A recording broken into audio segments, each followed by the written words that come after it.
Tarde meio úmida, né? Para falar um pouquinho de mobilidade, falar de educação, educação para mobilidade. Vou me apresentar, como o colega já apresentou, sou o Diego Marques, estou na EPTC há 25 anos e trabalhando de forma efetiva com a educação há mais de 15 anos. Né? Então, a gente sempre se pergunta, né, o formato da educação para o trânsito no Brasil, a gente vê que ainda tem que amadurecer muito.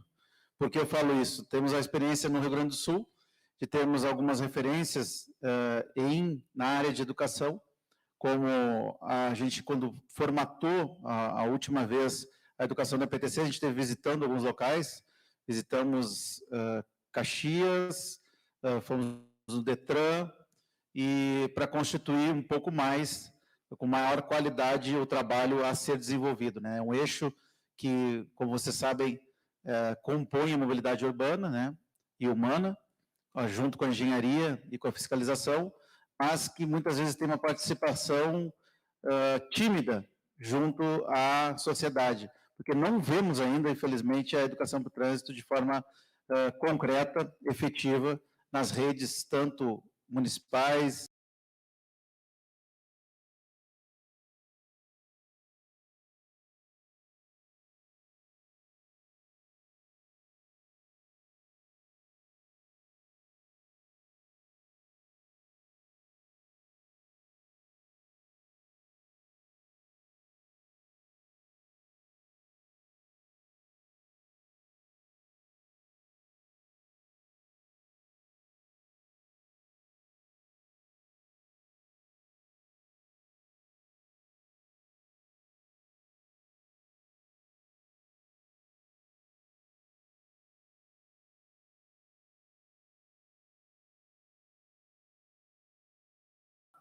vai e pega os dados do Projeto Vida no Trânsito, que faz a avaliação técnica dos acidentes fatais, principalmente, e a partir destas análises que a gente começa a desenvolver os projetos e programas contidos na nossa unidade de educação da EPTC.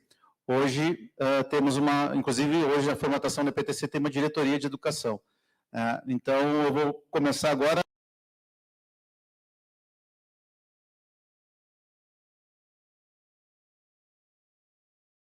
poder ter acesso a eles, depois no final a gente vai colocar os endereços eletrônicos, o site, no portal Transparência da EPTC, todos os dados necessários para as ações, tanto de fiscalização como de engenharia e de educação, estarão nesse local que pode ser acessado de qualquer plataforma. Então, um pouco do histórico nosso na EPTC, começando com a educação lá, a EPTC começa em 98, em 99 a 2001, tem uma formação de uma gerência de educação, com poucos funcionários, e vocês podem ver que cada sigla vai mudando, e vão mudando as pessoas e a forma de projeto também. Essa forma não contínua, muitas vezes atrapalha a educação. Então, a ideia, hoje, né, com essa nossa formação da Escola Pública de Mobilidade, desde 2007, 2008, a gente tem um grupo que, em parte, 80%, 70% são as mesmas pessoas que continuam lá, e os projetos estão escritos e podem ser acessados através da plataforma SEI, que todos vocês devem conhecer aqui, a plataforma eletrônica ali, onde a gente coloca os processos para, se houver a descontinuidade do equipamento humano, vai ficar o projeto para as outras pessoas poderem utilizar. Então, é com essa lógica. A gente sabe da alteração que teve no Código de Trânsito, onde determinou que as municipalizações tivessem escolas públicas de mobilidade. Temos um decreto feito em 2020 da escola pública, mas efetivamente ainda estamos trabalhando a questão de estruturação dela, né? Não temos uma efetiva escola física ainda, como o Detran há pouco tempo inaugurou a dele. Nós também, em curto, médio prazo, pretendemos inaugurar a nossa. Aí um pouco do que eu falava, né, sobre o histórico e a escola, né, por que fazer, né, a questão da escola, para ter no órgão de trânsito um local específico para educação e para facilitar todo o acesso, principalmente dos professores que vêm buscar esse auxílio e essa participação efetiva dentro das instituições. Vocês devem lembrar, quem tem a minha idade, do brigadiano chegando na sala de aula e dando uma palestra e nunca mais voltando lá. E essa era a educação para o trânsito que nós tivemos na formação, principalmente das escolas estaduais. E para quebrar esse ciclo, que, claro que a Brigada Militar sempre fez um excelente trabalho, assim como hoje, mas não tinham condições de dar continuidade, muitas vezes, a esse trabalho. É que a gente optou por mudar essa forma e fazer processos e projetos contínuos para os quadros de professores, para os quadros de educadores sociais, para os quadros que vêm nos buscar esse conhecimento para não acontecer mais. E começamos, sim, com esse formato. Entrando na sala de aula, o professor saindo, indo para a sala dos professores e nós ficando lá dando uma palestra de 1 hora e nunca mais voltando a falar com aquelas crianças, com aqueles adolescentes, com aqueles adultos. Então, a gente entendeu que esse processo não era eficaz quanto à qualidade educativa contida nele. Mudamos o formato.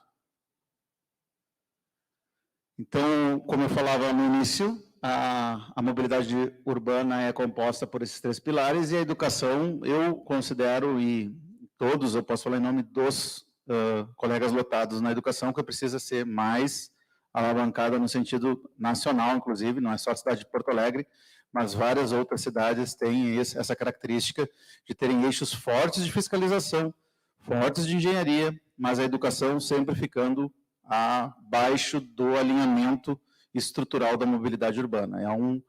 É um tema que tem que ser debatido para poder mudar. E, como o meio ambiente, como a saúde, vários temas, através de discussões, de alinhamentos, hoje são entendidos de outra forma pela sociedade. A educação para a mobilidade tem que ter o mesmo entendimento para a gente poder qualificar e formar uma geração, porque a educação não vai acontecer de forma imediata, de pessoas com um novo entendimento sobre a educação.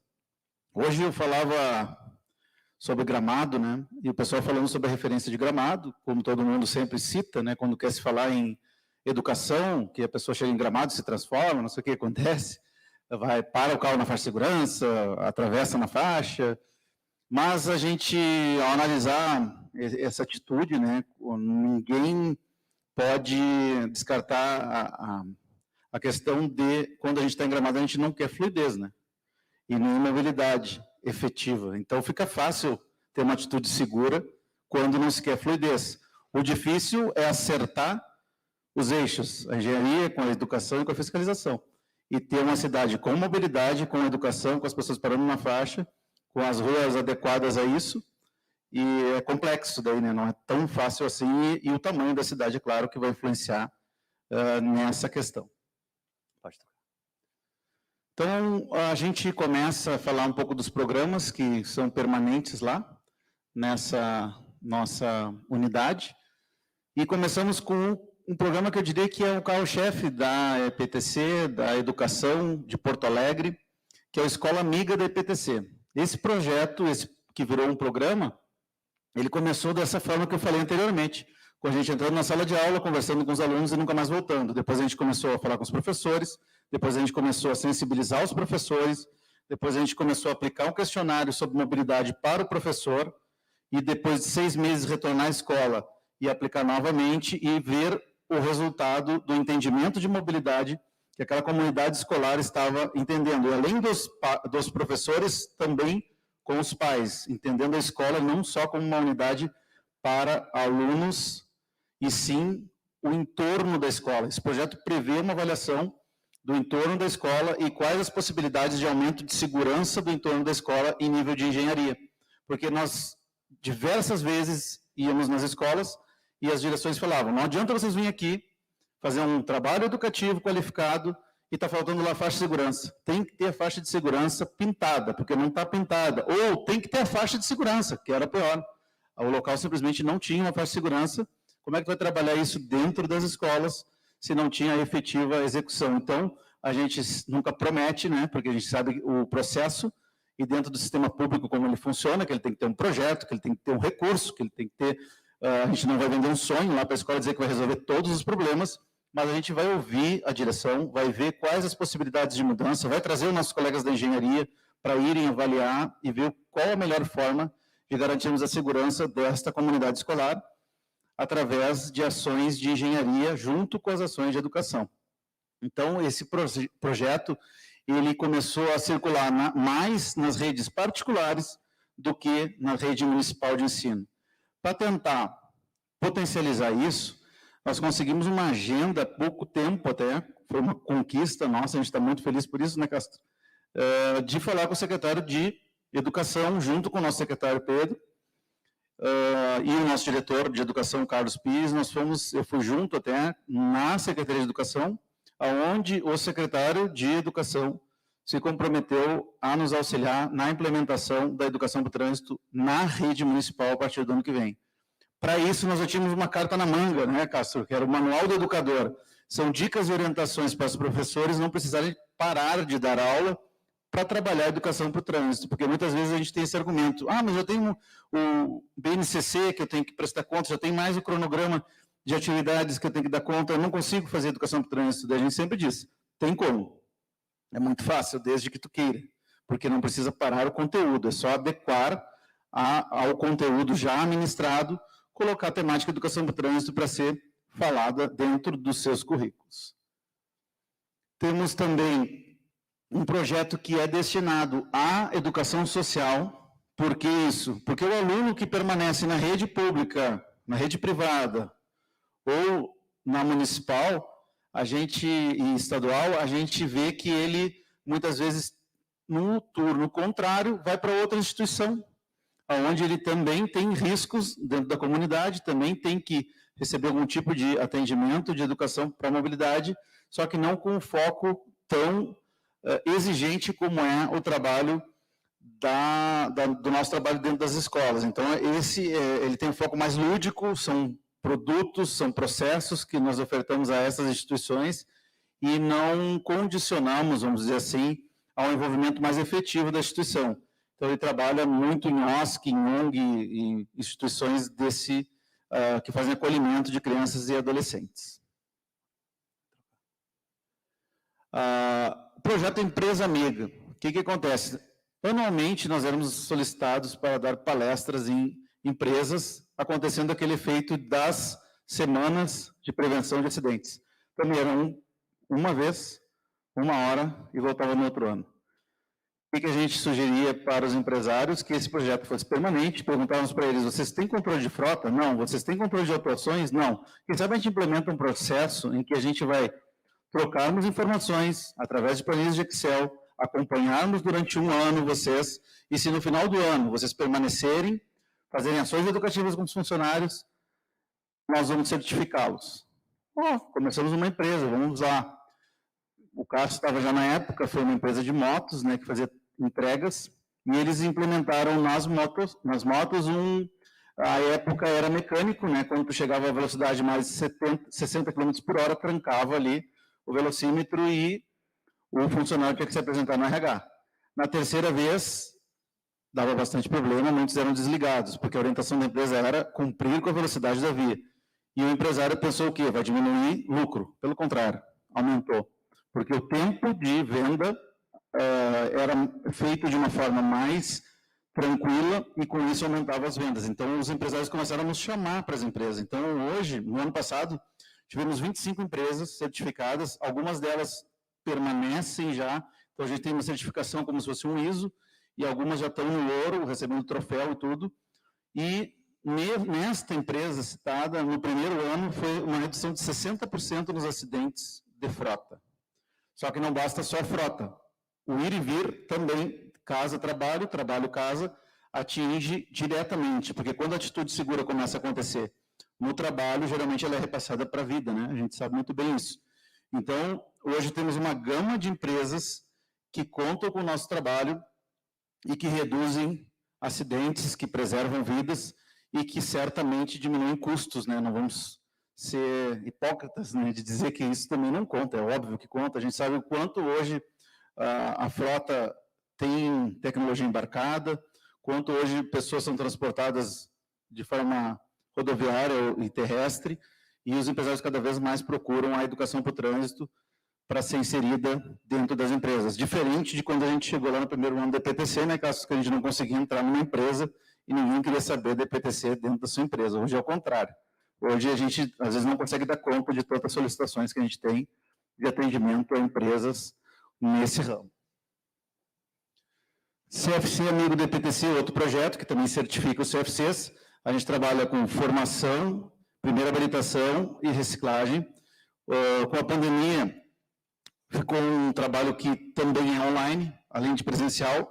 E para nossa espanto, não é um fórum para sermos questionados, porque são pessoas que estão fazendo reciclagem, elas excederam a pontuação, estão lá, tem um efeito suspensivo de habilitação, e ao contrário disso, a gente é muito bem acolhido dentro dos CFCs e tem uma parceria grande com os instrutores, coisa que não ocorria antigamente. Como é que era no CFC? O instrutor ensinava em Porto Alegre o condutor futuro a se esconder da fiscalização para cometer infração.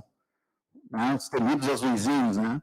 E hoje a gente tem 33 CFCs em Porto Alegre, a maioria dos instrutores são nossos parceiros e nos chamam de forma direta para trabalhar dentro das turmas com primeira habilitação e demais perfis de condutores que estão ali. Então, esse trabalho também é um trabalho efetivo, que acontece geralmente à noite, com turmas de 40, 50 pessoas que passam por informações nossas. Como eu sempre falo, nós não estamos indo lá para falar sobre legislação, isso já tem no currículo, a gente está indo lá para falar sobre a questão da mobilidade, dos riscos e da preservação da vida. EPTC no ensino superior, estamos dentro de uma universidade, né, e, por sinal, é uma das universidades parceiras nossas, que desenvolve trabalhos conjuntos. Em Porto Alegre, temos mais de 5 universidades que têm convênio conosco no desenvolvimento de projetos. Um dos projetos, ele faz com que o aluno graduando possa dar alguma sugestão para a implementação de modificação da mobilidade urbana, e essa implementação muitas vezes possa acontecer. Então, isso estimula os cursos, tanto de engenharia como arquitetura e um outro eixo de comunicação. Então, dependendo do ano, é feito baseado num tema em que o aluno consegue se expressar antes de estar formado, né, junto com o poder público, ser avaliado, ser ouvido e poder demonstrar o projeto dele. Aliado a isso, também temos uma parceria com o desenvolvimento de jogos eletrônicos para a educação para o trânsito, que a gente tem em parceria com turmas de graduação também, que desenvolve softwares para serem utilizados pelos jovens em jogos eletrônicos, com sentido muitas vezes contrário ao de transgressão, e legais, porque não adianta a gente vir com algo que o jovem não vá estar utilizando de forma efetiva. Então, é uma concorrência leal através de uma proposta junto à universidade. Pedestre idoso. Vocês devem saber que em Porto Alegre, né, assim como a maioria das capitais, tem 2 grupos de vítimas fatais, né, que são analisados e de forma recorrente estão presentes em mais de 50% do somatório de vítimas fatais da cidade, que são o pedestre idoso por atropelamento e o motociclista. Neste grupo, a gente tem propostas lúdicas que trabalham muito com a questão musical, porque não adianta nós irmos lá dentro de um grupo e estamos explanando muitas vezes sobre legislação pura, em que a gente não vai ter um retorno, e esse idoso sair dali decepcionado porque não entendeu nada do que foi falado. Então, o nosso pessoal tem uma equipe que trabalha com música, que trabalha com ludicidade, que fala com o idoso, que faz com que a coisa seja suave de uma forma, mas sempre colocando, claro, os riscos. Desenvolvemos um material que a gente conseguiu produzir, fizemos uma compra, que vamos mostrar, depois está na apresentação ali, que eu vou falar por que a gente fez esse material e por que esse material é destinado ao idoso, que é um guarda-chuva. Tá? Em seguida vai ser mostrado aí dentro da nossa apresentação. O projeto Ciclista Seguro também é um outro nicho um segmento de público que a gente, por muito tempo a gente fala em ciclista, fala em segurança, fala que o motorista deve passar do ciclista quando está no código a 1,5 m, que o ciclista tem o direito de passar com prioridade, que ele tem a ciclovia, ciclofaixa, ciclorrota, hoje em dia, cada uma com uma característica, e também hoje a gente, além de reforçar essa segurança com os ciclistas, a gente faz blitz educativas de abordagem aos ciclistas para ouvi-los. Teve uma alteração há pouco tempo no Pontal aqui, onde a gente colocou a equipe ali direto para conversar com os ciclistas e ver o que eles achavam da alteração que seria feita de rota, porque a rota que estava ali estava com risco de atropelamento pela entrada do estacionamento, e mudou, já está implementada essa mudança. Nós fomos lá para conversar e para apontar o compromisso e a responsabilidade que também o ciclista tem, porque não é só o motorista, o ciclista também é sua parcela de... O ciclista tem a sua parcela de responsabilidade quando ele está em deslocamento, tanto quanto com o pedestre.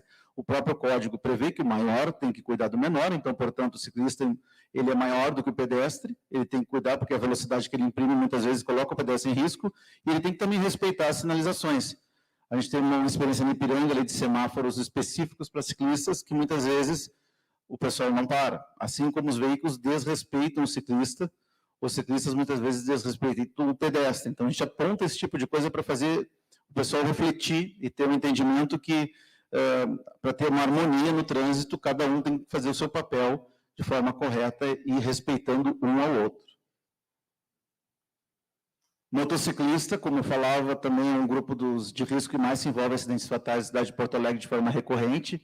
A gente desenvolve projetos tanto nas empresas que trabalham com teleentregas, como com os demais motociclistas através de grupos e através de ações que a gente faz no centro de Porto Alegre, por exemplo, em pontos específicos, característicos com motociclistas, a gente coloca serviços ali em parceria com empresas privadas, para chamar a atenção desse motociclista e conseguir conversar com eles.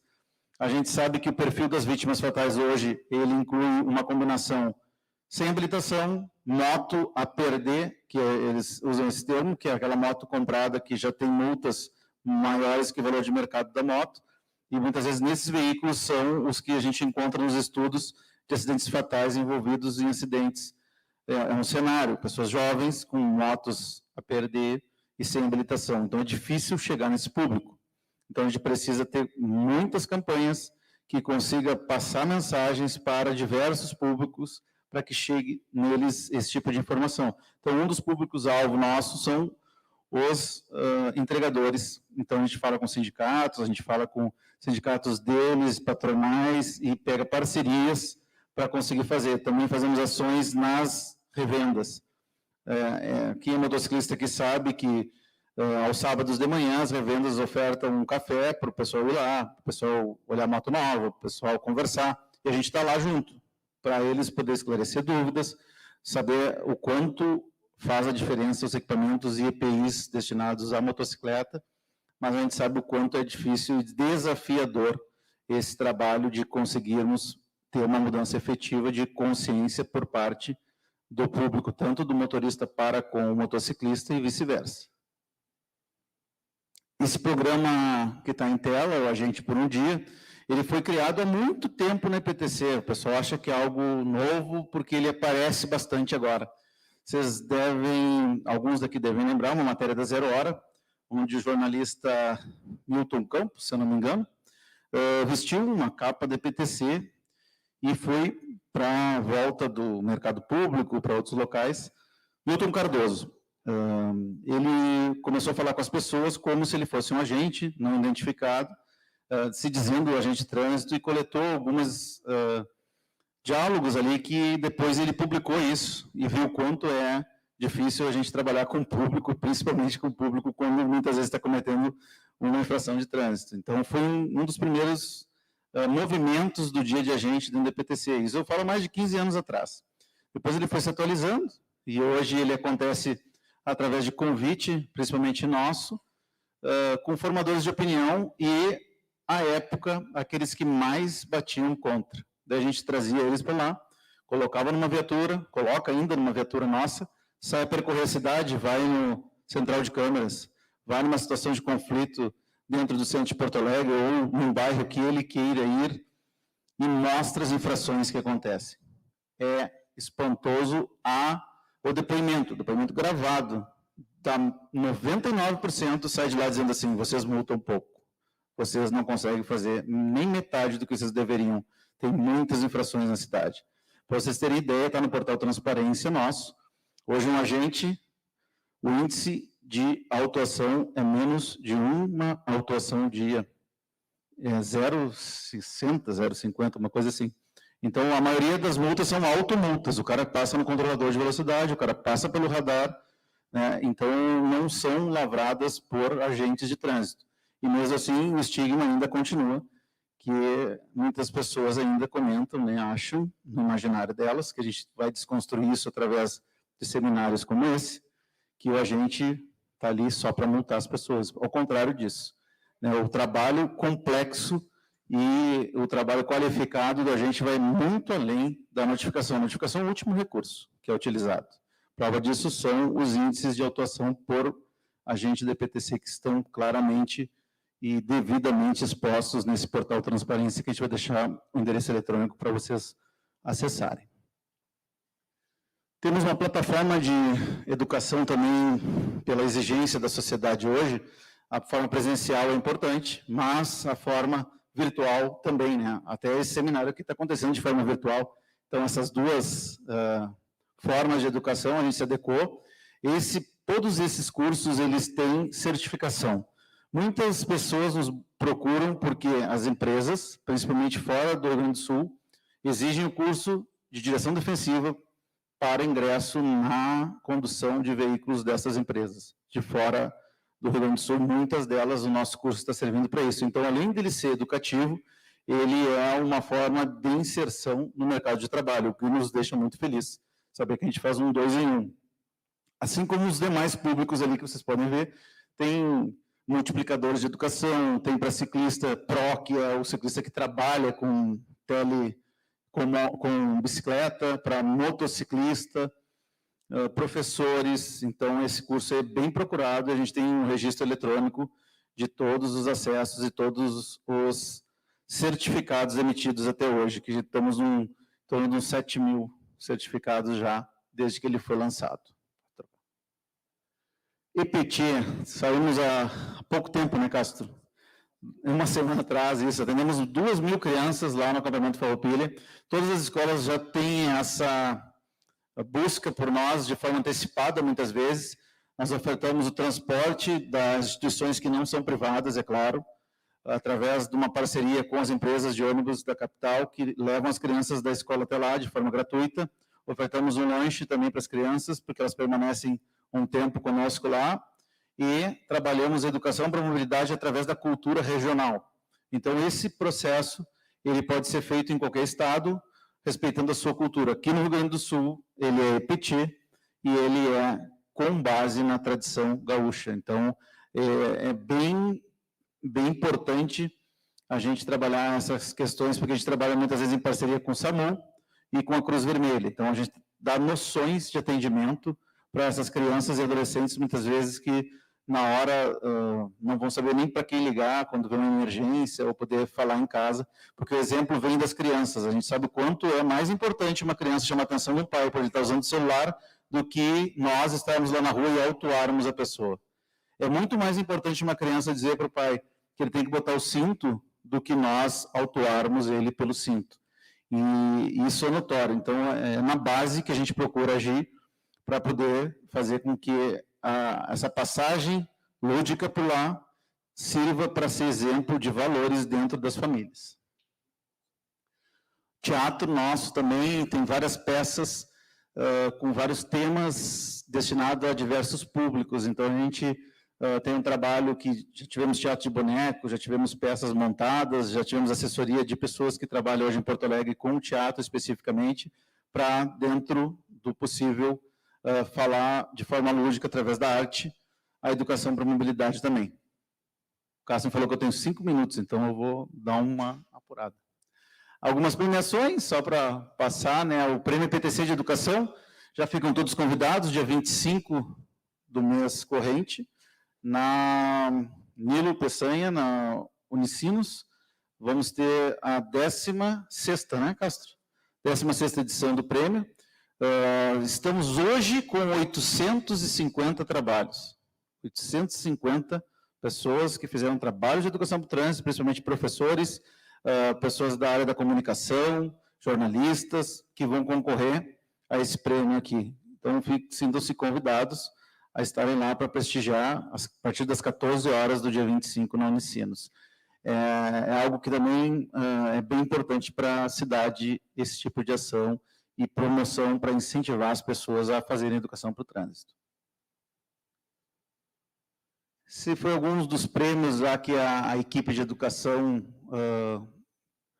e a IPTC foram contempladas, o prêmio Volvo, o prêmio Denatran também, que foi importante, esse prêmio que foi o projeto que ganhou, foi o Dia de Agente, né, foi o ano passado até, eu tive a honra de acompanhar o nosso diretor à época, Paulo Ramires, lá em Brasília, onde a gente ganhou uma premiação de terceiro colocado como projeto nacional com o Dia de Agente, no prêmio Senatran. E aqui está o portal de transparência, ali, qual eu falei, alguns números aí de ações, né, por ano. 29 mil pessoas atingidas em 21, 22, 27 mil, e atualmente a gente está já com 21 mil pessoas em torno de atingidas em todos os projetos, com 508 ações realizadas. Já a última atualização, já estamos passando de 600 ações, que é uma das metas ano de ações realizadas da IPTC. Alguém aqui sabia que a IPTC tinha educação para o trânsito? Ou melhor, alguém não sabia que a IPTC realizava a educação aqui? Ou todos sabiam? Alguém não sabia? Levanta a mão. Todos sabiam?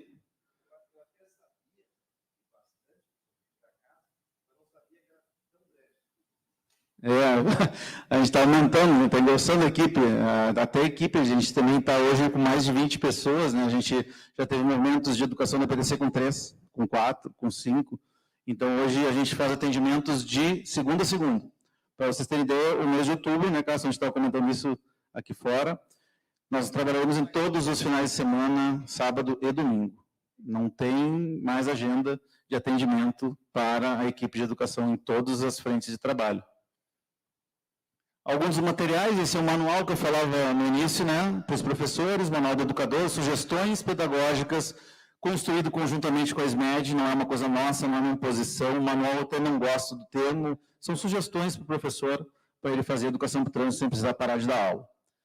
Aqui está alguns materiais que a gente compôs, ali um estojo em cima, um lápis e uma régua, distribuímos isso, fizemos um lote de mais de 5 mil materiais, kits educativos para os alunos das redes municipais que tinham convênio conosco. Então, começamos ano passado com 5 escolas conveniadas, esse ano temos a meta de mais 10 escolas, e para o ano que vem, as 98 escolas do município pretendemos estar, não sei se vai ser distribuído o material nas 98, né, porque tem um custo, é óbvio, mas esse é um dos materiais que faz com que esse aluno chegue na sala de aula, pegue o lápis e olha a imagem do nosso mascote, do azulito. Daí ele vai abrir o caderno, tem mobilidade ali, ele pega o estojo, tem mobilidade e também tem o lado social. Dentro da SMED, a gente sabe das dificuldades e que essas escolas estão inseridas em comunidades periféricas, geralmente sem recurso financeiro. Esse nosso material, muitas vezes, é a garantia de ensino daquela criança. As direções vieram para nós, né, no ano que a gente entregou. Não tem como vocês entregar antes, porque eles não têm material para vir para a sala de aula. E esse material serviu um 2 em 1, além de ser um projeto social, ser um projeto de educação para a mobilidade junto. E o caderno também, a gente não entregou, claro, para a educação infantil, mas a partir do primeiro ano do fundamental até o nono ano, a escola toda ganhou, não foi uma turma, foi a escola toda, as escolas que desenvolveram o projeto e se comprometeram em fazer educação para o trânsito e o fazem até hoje. Aqui está o guarda-chuva, e aqui está essa bolsinha tira-colo aí e a lixeirinha. Esse guarda-chuva foi desenvolvido através de análise do projeto Vida no Trânsito, de atropelamentos fatais envolvendo idosos, em que o idoso saía, geralmente do local onde ele estava comprando lá o pão, comprando alguma coisa, e saía com a sacolinha, chovendo, com o guarda-chuva preto e não conseguia ver o carro. E o carro não conseguia ver que era um idoso. Então, a gente resolveu entregar para esse idoso um guarda-chuva transparente para ele ter visibilidade e o motorista ver também ele por trás do guarda-chuva. Então, esse material foi um sucesso, ele foi amplamente divulgado e distribuído, e que nem eu falo, ele não é um brinde, ele é um equipamento de segurança. E cada pessoa que a gente entrega, a gente conta essa história, porque não dá para chegar e distribuir materiais aleatoriamente e não explicar o porquê do material. Inclusive, a gente tem resistência a entregar para pessoas que não são idosas, porque ele foi destinado aos idosos, ele tem um propósito. Ele não é um simples guarda-chuva, ele é um guarda-chuva para segurança no deslocamento e para que esses idosos e as famílias se preocupem cada vez mais em preservar a vida. Camisetas também, a gente compõe. Os motociclistas, a gente tenta conversar com eles para ver que estilo de camiseta, o que sai mais, o que vai fazer com que a gente consiga envolver mais esses grupos. E aí saiu essa preta aí, com uma estilização de uma custom ali, sai muito bem essa camiseta também. As nossas viaturas, contamos com uma van e com uma partner, que já está pouco. A gente não está dando conta com essas duas viaturas, é um utilitário e uma van, a gente está adquirindo outra viatura, estamos ampliando. Tivemos a notícia semana passada, né, o diretor Carlos Pires nos informou que já está chegando mais uma viatura lá para a educação, para a gente conseguir dar conta dos atendimentos, principalmente simultâneos, que a gente tem. Além disso, eu quero agradecer a todos pela escuta, pela atenção e colocar à disposição a EPTC, colocar à disposição a educação para a mobilidade e montar parcerias, né? E agradecer à universidade também, o Otávio pelo convite, que nós já participamos em várias edições desse evento e cada vez se qualifica mais e cada vez a gente consegue atingir um maior público, seja presencial, seja eletrônico, e é de suma importância para a cidade esse tipo de ação, para a EPTC, para a gente conseguir criar e fazer uma geração nova de pessoas, começando lá na base, lá nas crianças, na educação infantil, para formar por valores o respeito às regras e não por imposição da letra fria, da lei, da regra, da autuação, não. Que as pessoas consigam adquirir essa conscientização e cada vez mais nós conseguimos preservar vidas no trânsito. É inadmissível uma morte no trânsito. O ano passado se encerrou com 73 em Porto Alegre. Não podemos admitir isso. E não vai ser nós, EPTC, não vai ser nós, educação, vai ser todos nós aqui, sociedade civil, mais as instituições que vamos conseguir mudar esse cenário que hoje é inaceitável. Muito obrigado.